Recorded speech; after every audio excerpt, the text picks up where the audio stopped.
Welcome to Corpstruction, the podcast of the Tulsa District U.S. Army Corps of Engineers. Today I'm joined by Wade Anderson. Wade is the Chief Engineer and Dam Safety Officer for the California Mega Projects Office of the Southwestern Division. Is that correct? Yes. All right, cool. Wade, thank you for joining us for Corpstruction. I appreciate you taking time before your retirement today. What do you think about when you look back and you see 35 years? Well, tell me about when you first came to the Tulsa District. I actually started with the Tulsa District right out of college from Oklahoma State University in December 26th of 1989. When I got hired, the gentleman that hired me said, if you want this job, come to work on December 26th. So I did. And I've worked for the Corps and other federal agencies since that time. But I started as a geotechnical engineer and had various jobs throughout the years in various organizations. But that's how it all started, as a young rookie right out of college. Were you a adherent to Terzaghi? I've read a few books. Terzaghi, I've read his biography. I'm kind of a nerd about engineering type things, especially geotechnical engineering. So yes, Terzaghi's like the father of geotechnical engineering. So we all know who he is and use his equations over the years and such.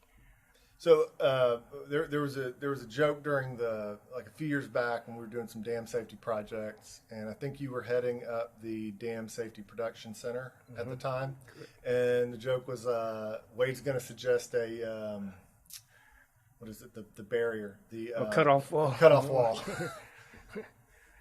Is that why are those so important in engineering? Well, that is kind of funny. Years ago, there were jokes about us being the core of cutoff walls when we began to repair some of our dams. But depending on what's going on beneath, it's typically within the foundation of a dam that has seepage. So seepage isn't necessarily always bad, but we like to control it. One way to control it is cut it off. So right. We call that technique a cutoff wall. So when you look back on 35 years, you said 1989, did you say December? 26th. 26th, the day after Christmas. Correct. So you showed up the day after Christmas. Was anybody actually here? We were actually downtown in our 2 buildings ago. And no, there wasn't. My boss wasn't here. At that time, our human resources was actually in the district, so there was a whole branch or division called Human Resources, I think. And they weren't there. They didn't come until like 10 o'clock. So my buddy and I both started the same day and sat there in front of the Human Resources office till 10 o'clock. But they did get there and put us immediately to work, reading things, catching up on things, all that kind of stuff you have to do when you start. Signing all that in process and paperwork. Actually swearing us in. I don't know if we still do that, but yeah, you still do. Well, we did 10 years ago. I'm pretty sure we still do. What's been your favorite assignment in terms of that you felt gave you the most growth as an engineer, or in terms of the Corps? That's a really good question. I could think of my favorite for a lot of different reasons, but as far as growth, I'd been mostly a technical engineer for 20-something years when we actually established the Dam Safety Production Center that you referred to a minute ago. And I'd been a supervisor for just a short time. And then we stood that up, and I had to stand up that center. It started out with about 12 people and grew to, it's over 40 now. But, I had to essentially start up a whole organization that's not just delivering projects, but all the administrative personnel. So that made me really grow as a professional, because I had to learn other things, get comfortable with other things well beyond just trying to manage a project. When you're standing up an organization that's brand new and hasn't really technically existed before, how do you even start? Well, I had a lot of help, a whole lot of help. We were a subdivision or branch of engineering and construction to start out, and that was by design. Cliff Warren was still here, if you remember him, as chief of engineering and construction. So they just took us under their wing, kind of. We existed underneath an umbrella of engineering and construction for about a year and a half. So I had all the help of overhead budget folks, finance folks, personnel, and then about a year and a half later, we broke off to be kind of independent, directly under the executive office. But it just took a lot of help. I didn't, Eddie Machado and Jeanette were really helpful in understanding that whole administrative side of managing the division beyond doing the work itself. What do you, when you look back and what do you attribute your growth? Because you've moved up over the years, and especially in the last few years, it seemed like you were sort of with the Tulsa District, but you were doing all these other things, like you were working out of headquarters. Right. How was that experience? It was good. I'd worked a lot in the dam safety program side of our house, so at the time I was the Tulsa District's E&C chief, and there was an opportunity to be a dam safety program manager for all of Corps of Engineers, which is obviously something I was interested in because of my passion for dam safety. So I was given that opportunity. I actually was able to do it without relocating. It was in the middle of the COVID, right after COVID hit. It was in September of 2020, I believe, is when I took that assignment. So that was nice. Personally, I didn't have to move. I was expected to travel to D.C. periodically, but with COVID and all that, I really didn't. But it was really insightful to see the Corps of Engineers operation from a headquarters level rather than a district execution level. It was more on overall programming, budgets, policy. I started an update to some of our policy, had to work with other agencies that have similar missions, work directly with the ASA's office, Assistant Secretary of the Army, through the budget process. So that was just all new and different, but it was enjoyable because then you could see what it took to make the district operate from a headquarters level. How do you think it's changed the Corps over the 3.5 decades? What would you say the biggest change for you? The easy answer is technology. When I started, we were just starting to get computers on our desk, and then when we did get them, they were computers with, I don't know if you remember, but they had green or orange letters rather than colored monitors. So that was different. But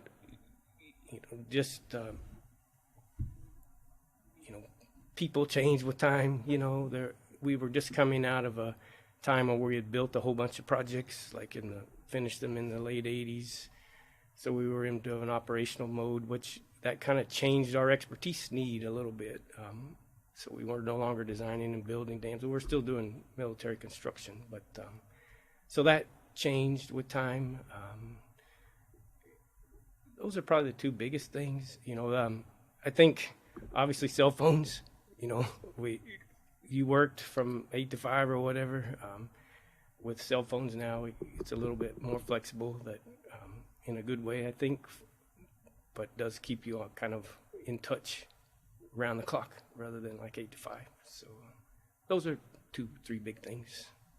Now you served as the dam safety officer for the Mosul Dam Rehabilitation project. Correct. What was that like because you're seeing a project that was constructed, I'm assuming by people who, outside of the United States, obviously, Correct. but by probably international engineers. I'm sure Correct. They brought in a lot of different people when they had originally constructed it. But what was that experience like, being in Iraq and trying to keep that dam in order in the middle of essentially a Right. war? Right. That was probably the most challenging assignment I've had. For me personally, being away from a comfort place. It was comfortable there. I had my own little room and plenty to eat. And we were always safe. Nothing ever really happened. I became the dam safety officer a little more than halfway through that project. But it was built with the intent to continually grout the foundation. You talked about a cutoff wall earlier. Grouting a foundation is a similar technique.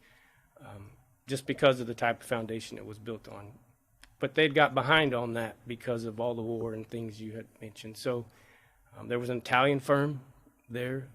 Treviicos was doing the grouting. There was the Corps of Engineers was leading the engineering and construction management of that. We had some engineering consultants there with us. But probably the most impactful thing that happened to me, first of all, you get to fly in on Blackhawks. Well, that's pretty cool. Getting on a helicopter. Right. So I'd never done that obviously before and probably never will again. But so that was always fun. And that even seeing those Blackhawks come and land every couple of days in our camp was kind of your lifeline. You knew that was how you were going to get home someday. But the day I landed, General Semonite, who was at that time the chief of engineers, got on the helicopter I got off to come home. And they'd had a change of command of the task force.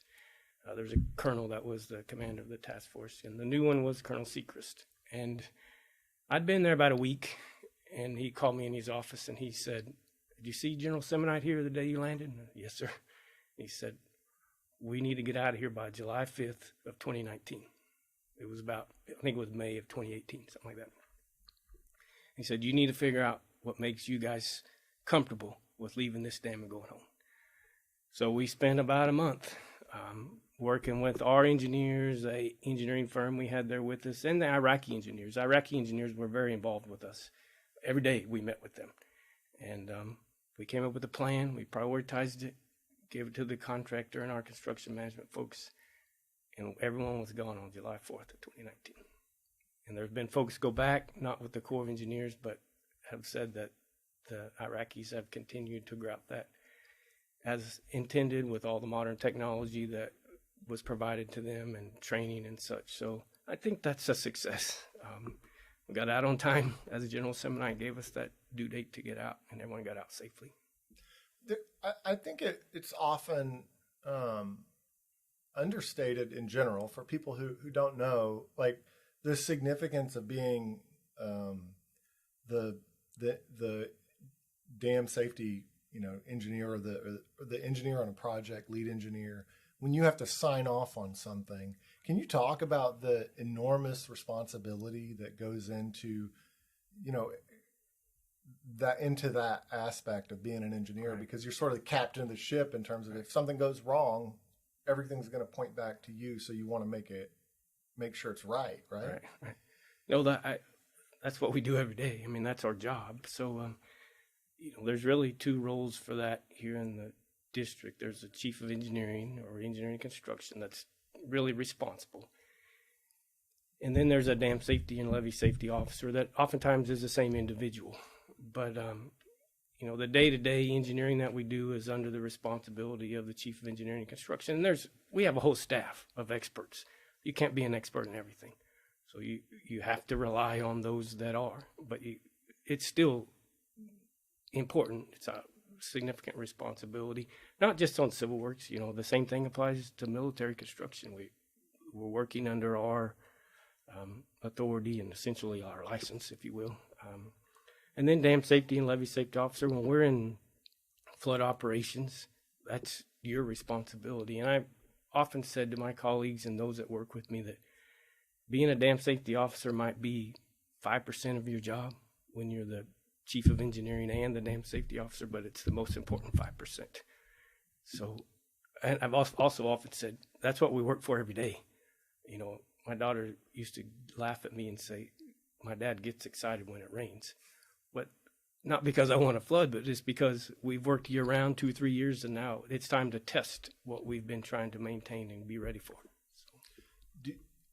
I had a thought in my head, and then I just lost it for a second. Give me just a moment to catch up. There's a big emphasis in general, I think, in career development. You hear it in leadership world all the time about mentorship. Who mentored you who would you say were the biggest mentors for you when you came to the Corps? Biggest, he's no longer around. You may not remember him. His name was Bill Erdner. At that time, we had a geotechnical branch that was part of engineering division. And at the time, he was a section chief. It was called Soil Mechanics Section, which never had that in a long time. But he was a section chief. And there were at that time we had a lot of military construction work, and we did all the foundation designs in-house, every one of them. We didn't engineer. We might hire an AE to design a building or something like that, but we designed the foundation and gave it to them. That was just our practice at the time. So there were 3 or 4 young engineers, myself, Randy Mead, who's still here, Mike Southern, who's at SWD, a couple of others. And I remember the first report. We had a format we had to follow, write a report, and give it to him. And it came back. I mean, it looked like a Christmas tree. I mean, it had red all over it. But he didn't just give it to me and go, here, fix this. He called me in his office and went through every comment individually, helped me understand that. And then fast forward a few months, he sent me to, I was on a training program. We still have a training program for engineers, but at this time I went to construction down in Wichita Falls.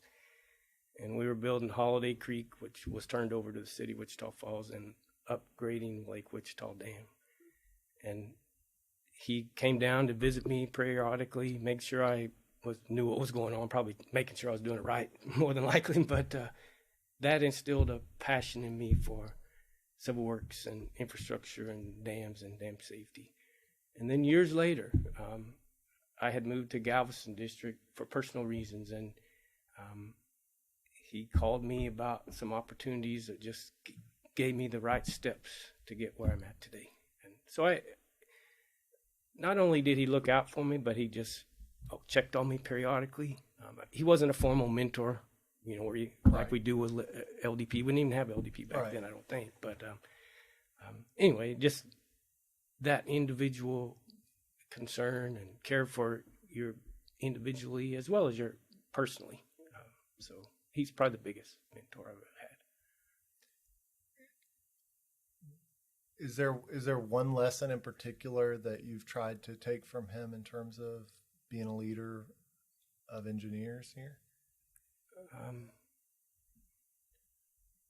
I think, as a section chief and even a branch chief, he still kept in touch with what was going on projects. And he didn't do everything. I couldn't do everything. There's too much goes on in this organization to keep up with it. But he kept his pulse on what was going on. And I think that's important as a leader. I mean, obviously you got to lead people, encourage people, empower people, not do their job for them. But you also need to know what's going on. So when they do come to you with a problem or something doesn't go quite right, you have enough knowledge that you can help guide them. When you're fully retired, and what are you going to do next? Do you know, or have you thought about it? Or? Yeah, I've thought a whole lot about it. I don't have a whole lot of hobbies. I like to exercise, run, things like that.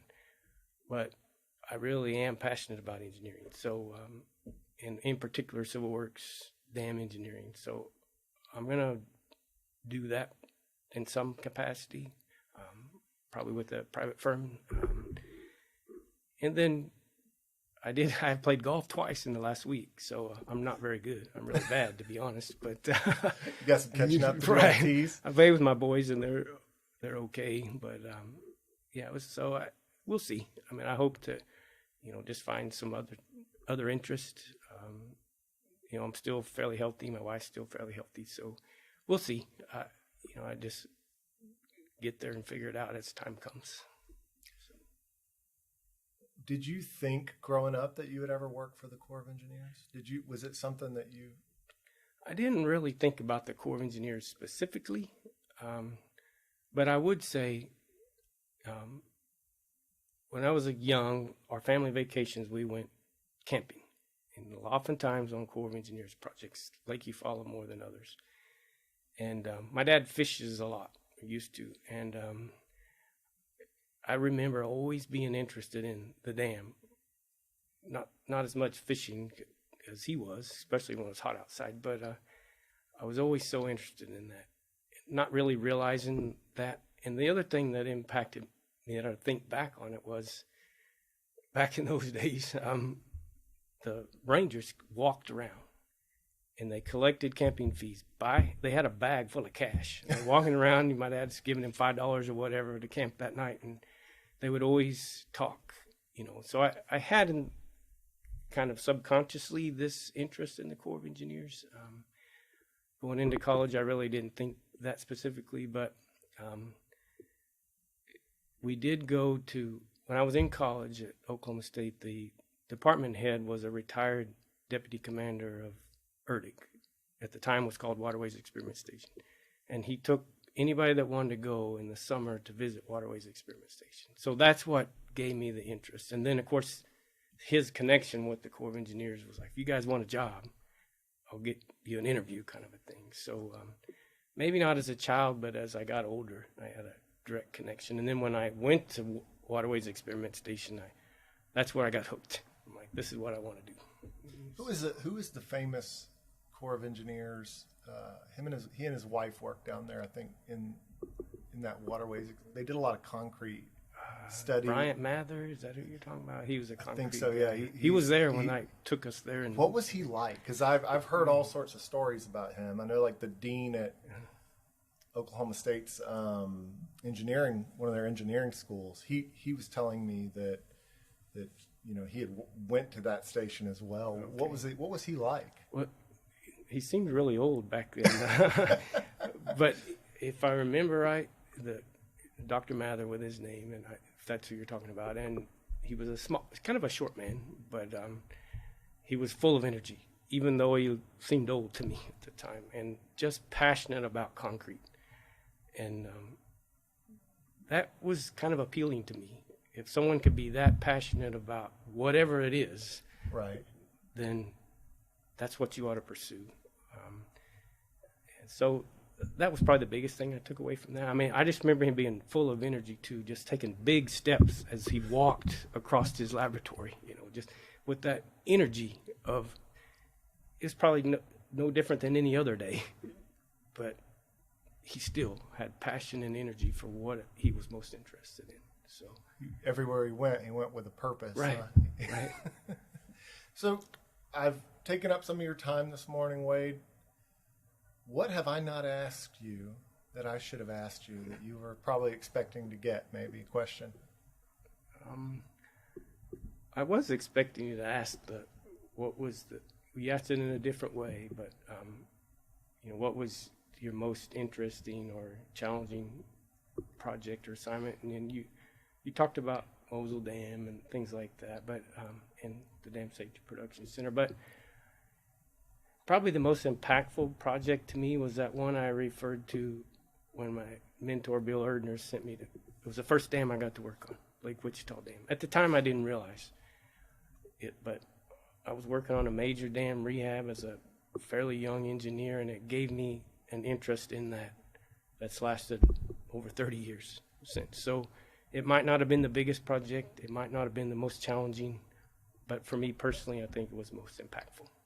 So I kind of expected you to ask the very first one is right. Sometimes it sets like your expectation for everything else right. that you end up. Yeah.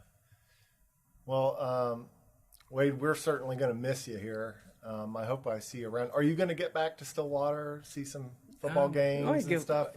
My brother-in-law and sister-in-law tailgate now with their kids, so if I can, I'll go. Well, it's fun to go to the game. I love football.